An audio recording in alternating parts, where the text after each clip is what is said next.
that question too. All right, well, I believe at this time, TJ, is that correct? He's gonna come and teach, and so you come and speak for us, and it's a real honor to have you back with us as well.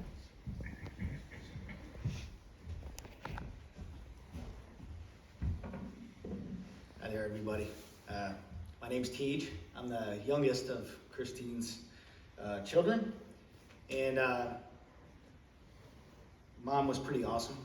She was a great mom, and she did have one deficiency, and pretty evident from the stories we've already heard. She had really bad decision-making skills.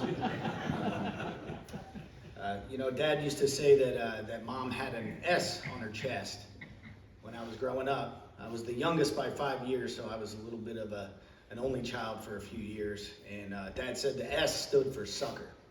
And that was because it was pretty easy for me to talk Mom into getting me a new pair of hockey skates or a new stick or a new baseball bat or new running shoes, whatever it is that I felt that I needed. And I think I was just good at nagging, and Mom was tired of nagging. So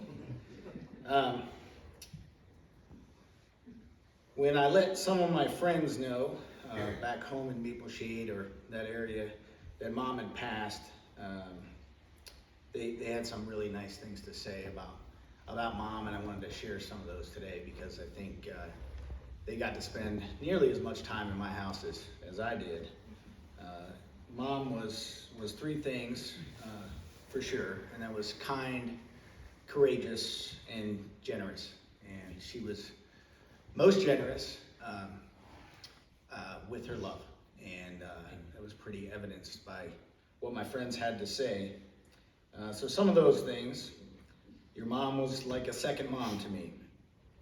Your mom was my other mom, and as much time as I spent at your house, I needed it. Another friend said your mom had a great snack and cereal game. I think that means that she had good snacks and cereals. Your mom was always kind and patient, even during our groggy 3 a.m. wake-ups for hockey. Another friend said, I always knew your mom loved all of us because she was just as willing to give us a spanking as our own parents were. I remember the first time one of my best friends, Charles Barry Shantz, came to hockey camp with us in New Brunswick.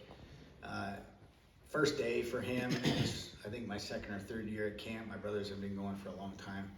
And it was, 3 hours on the ice a day, 2 or 3 hours of off-ice training. Then you had swimming pool. It was a long day, especially for a 9 or 10-year-old. And that year we were camping, and it was just the moms on this trip. It was Marion Shantz, one of my mom's best friends, and her son Charles Barry, and myself. I think Tim was there too, probably sleeping in the car.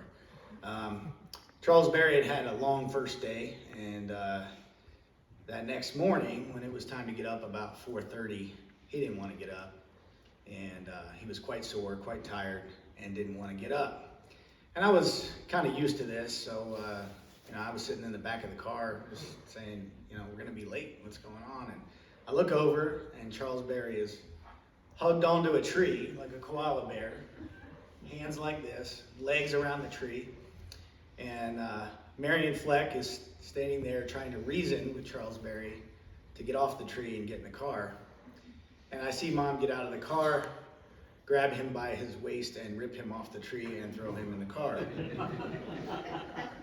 And that was just the kind of mom that Mom was to my friends.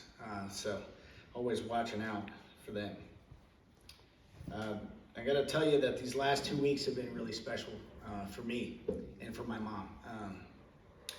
Life circumstances have led us to not be physically close in many, many years. Since graduated high school in '91, I haven't lived within 3 hours of my mother since then.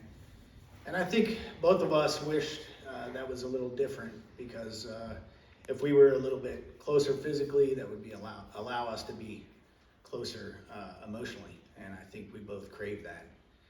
And over the last 2 weeks, my mom and I, we got to have some really special conversations that meant a lot to both of us, I know.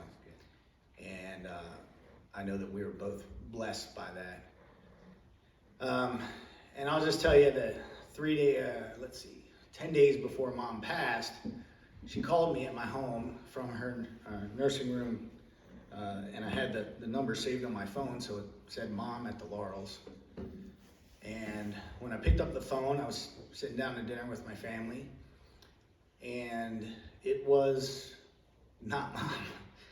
The first words out of my mouth were, "Who is this?" And she said, "It's your mother. You don't recognize my voice?" And I said, "I do, but I'm remembering 20 years ago. She sounded like she was about 45, 40, maybe, my age." And we talked for 45 minutes. It was the most that we had talked. That was more than we've talked in the last 10 years combined. Just so you know, it's not that it's a problem. Mom just thinks that the phone costs money like it used to. She's just like that. And we talked for 45 minutes, and she asked me all about my kids, and she told me what she wanted to get my daughter for Christmas and how they were going to mail it back and forth and work on this project together.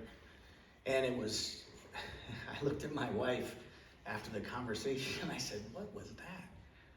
And my wife was, quizzical. And what that was the miracle of 25 years of prayer answered. That's what that was. And so I know that my mom had an S on her chest, but I also know that it didn't stand for sucker. Amen.